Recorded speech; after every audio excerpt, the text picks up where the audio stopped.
मध्ये प्रणिती शिंदेवरती हल्ला केला गेला, तो मराठा तरुण आहे आणि आरक्षणाच्याच नैराश्यातून हल्ला केला तसं सांगितलं जाते. कसं पाहता याकडे? मला माहिती नाही याबद्दलचं काय कोणाचं आहे काय याबद्दल, परंतु हल्ल्याचं समर्थन करण्याचं काही कारण पण नाही. परंतु आता तो कोणाचा आहे काय प्रकरण काय हेही माहीत नाही. मला याबद्दल अधिकृत काहीच माहिती नाही. हल्ला करण्याचं तर समर्थन करणारच नाही, पण विषय काय आहे कशासाठी झाला हे काहीच माहीत नाही कोणाला.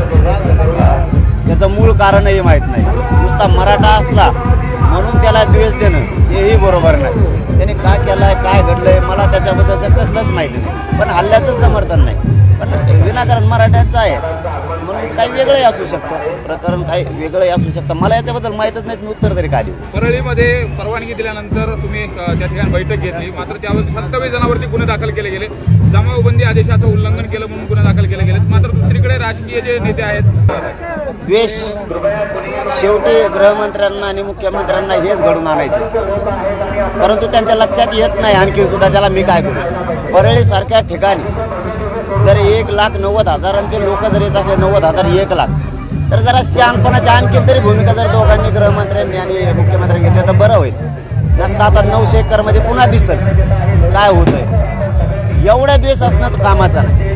गृहमंत्र्यांना एवढ्या द्वेष असणं कामाचं नाही. मला तर रात्री अशी माहिती मिळाली, मी आज या बीड नगरीतून सांगतो की माझ्यावर कुठंतरी 10-15 आणखी केसेस करायच्या आणि तडीपाडीचा ऑर्डर काढायचा. गृहमंत्री साहेब स्वप्न बघायचं कमी करा. माझी तडीपाडीची ऑर्डर काढायची, क्लिप व्हायरल करायच्या, हे थोडंसं स्वप्न कमी बघायचं शिका. मराठाचा विरोधात गेला आता इतर समाजाच्या विरोधात चाललाय. रात्री संभाजीनगरला बाकीच्या समाजाचे लोक माझ्याकडे आले होते. मी 24ला ओपन करतो सगळं.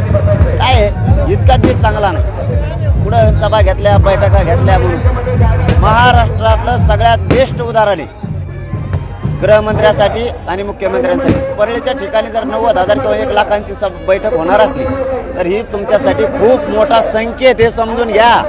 कोर्टाने सुरुवातीला म्हणजे कोर्टाचा अवमान करलाय.